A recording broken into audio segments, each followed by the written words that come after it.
Bismillahirrahmanirrahim. Assalamualaikum warahmatullahi wabarakatuh. Kita bertemu lagi dalam mata kuliah MSDM 1, sesi keempat. Kita akan membahas tentang bagaimana rekrutmen SDM. Pada pertemuan kali ini kita akan bahas tentang pemahaman rekrutmen sumber daya manusia, di mana secara prinsip dipahami bahwa rekrutmen ini merupakan proses menemukan dan menarik para pelamar yang tentunya telah memenuhi syarat-syarat untuk dipekerjakan. Proses rekrutmen dimulai dari pencarian para pelamar dan diakhiri dengan masuknya surat lamaran dari para pelamar.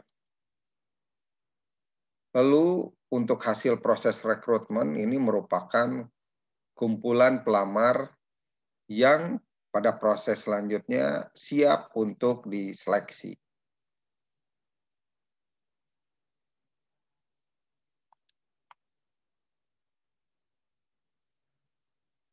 Isu strategik yang ada dalam rekrutmen menurut Schuller dan Jackson, diantaranya proses rekrutmen harus konsisten dengan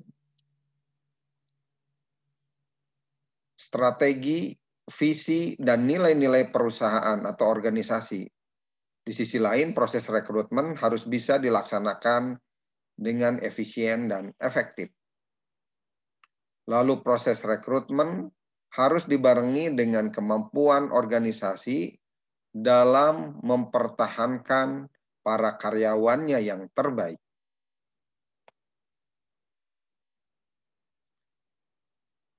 Adapun alternatif tindakan selain rekrutmen, seperti dipahami bahwa rekrutmen merupakan proses yang membutuhkan banyak biaya, waktu, dan tenaga. Jadi sebelum memutuskan untuk melaksanakan proses rekrutmen, perlu dipertimbangkan berbagai alternatif tindakan lain, seperti alih daya atau outsourcing, optimalisasi karyawan yang tidak tetap, atau organisasi pemberi kerja profesional yang menyewakan karyawan, lalu menambah jam kerja.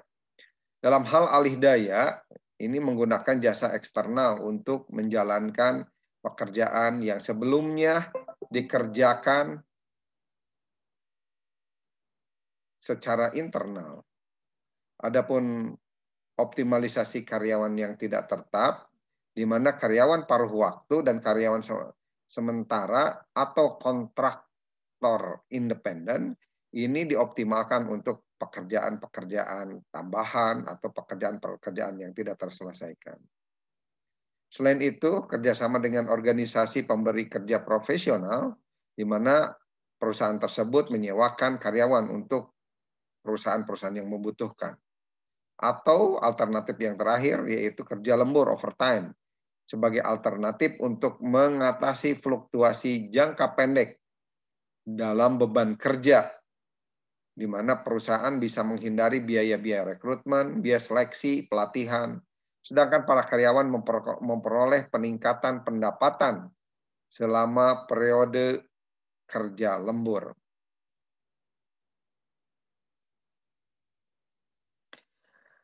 Proses rekrutmen menurut Mondi terdiri dari lingkungan eksternal dan tentunya lingkungan internal.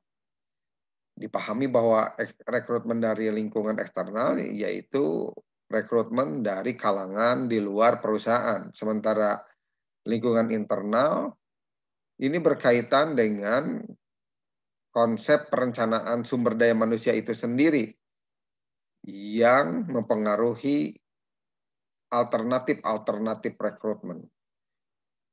Untuk melakukan rekrutmen ini seperti tadi disebutkan ada sumber-sumber internal dan eksternal dengan metodenya pun yang berbeda.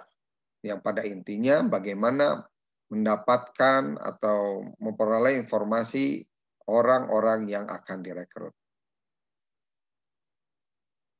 Sumber dan metode rekrutmen. Sumber-sumber rekrutmen adalah tempat di mana para kandidat yang memenuhi syarat berada seperti perguruan tinggi atau juga dari perusahaan-perusahaan pesaing. Di sisi lain, metode-metode rekrutmen merupakan cara-cara spesifik yang digunakan untuk menarik para karyawan potensial ke dalam perusahaan. Bisa misalkan melalui rekrutmen secara online. Sumber dan metode rekrutmen internal. Berkaitan dengan sumber internal, diantaranya bisa didapatkan dengan konsep promosi, transfer pekerja, atau juga penarikan kembali karyawan. Adapun metode internal dilakukan dengan pengumuman lowongan jabatan di internal dan menganalisis persediaan bakat atau karyawan yang memiliki bakat berupa talent inventory.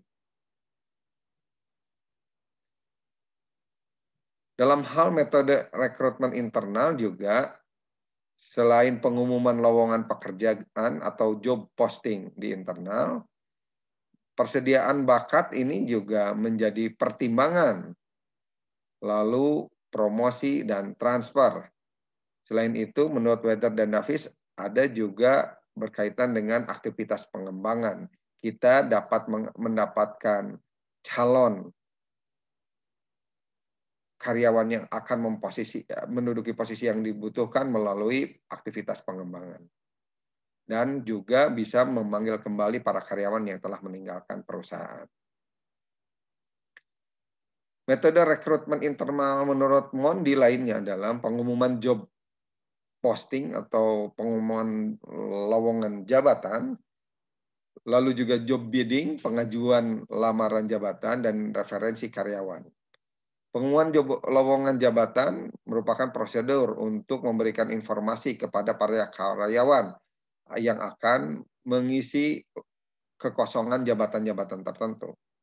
Sementara job bidding merupakan prosedur yang memungkinkan para karyawan yang tentunya telah memenuhi persyaratan untuk melamar kerja pada jabatan yang diumumkan secara internal. Lalu referensi karyawan, di mana para karyawan secara aktif mengajak teman-teman, koleganya yang mereka anggap potensial untuk mengajukan lamaran kerja. Menurut Mondi, tujuan rekrutmen eksternal diantaranya mengisi jabatan-jabatan tingkat pemula atau entry level, mendapatkan keterampilan-keterampilan yang belum dimiliki oleh para karyawan yang ada pada saat ini. Dan yang terakhir, memperoleh para karyawan dengan latar belakang yang berbeda untuk memberikan keberagaman ide. Selanjutnya, sumber rekrutmen eksternal. Menurut Mondi bisa didapat dari berbagai sekolah menengah umum dan kejuruan, akademi, dan universitas, atau juga para pesaing dalam pasar tenaga kerja. Bisa juga dari mantan karyawan, atau mungkin ada yang menganggur, atau bisa juga ditawarkan kepada para wirausahawan. Selanjutnya menurut Weather dan Davis, metode rekrutmen eksternal dipahami sebagai konsep di mana pelamar yang datang dan mengajukan surat lamaran. Ada juga yang merupakan rekomendasi karyawan, ada yang tahu dari iklan, dari agen tenaga kerja atau perusahaan jasa rekrutmen, dari lembaga pendidikan, dari asosiasi profesional atau organisasi ketenaga kerjaan, atau juga dengan mengadakan open house, job fair, ya. Atau juga bisa diinformasikan melalui dunia maya atau internet. Atau juga bisa didapat dari karyawan yang ada dalam perusahaan yang di-merger atau diakuisisi, diambil alih. Juga bisa dilakukan dengan melakukan rekrutmen internasional. Berbicara tentang metode rekrutmen online, ini dipahami diantaranya perekrut internet atau internet recruiter, di mana orang tersebut merupakan orang yang memiliki pekerjaan menjalankan proses rekrutmen melalui internet. Biasa disebut sebagai perekrut maya atau cyber recruiter. Yang kedua, bursa kerja virtual, virtual job fair, di mana metode perekrutan online yang ini merupakan salah satu konsep yang dilakukan oleh satu pemberi kerja atau kelompok pemberi kerja untuk menarik sejumlah besar pelamar melalui dunia maya. Selanjutnya, situs web karir perusahaan atau corporate career websites. Ini merupakan situs kerja yang dapat diakses dari homepage perusahaan yang menampilkan daftar posisi-posisi yang tersedia di berbagai perusahaan, lalu memfasilitasi para pelamar untuk melamar kerja dan jabatan-jabatan tertentu. Bisa juga melalui blog, ya, web blogs, atau juga dari situs web Dinas Ketenagakerjaan Umum. Ada berbagai hambatan dan tantangan dalam rekrutmen, diantaranya rencana strategik dan sumber daya manusia yang tentunya telah ditentukan. Atau juga ada hambatan kebiasaan perekrut yang mempunyai orientasi terlalu ekonomis, ya. Jadi sebanyak-banyaknya memberikan informasi rekrutmen karyawan tanpa memastikan kualitas yang direkrutnya. Bisa juga hambatan dan tantangannya dari kondisi lingkungan, yang mana bisa saja satu lingkungan tertentu, misalnya akses internetnya kurang optimal, atau persyaratan kerja yang tinggi dari pemberi kerja. Hambatan lainnya mengenai biaya promosi atau informasi rekrutmen dan insentif terhadap perekrut.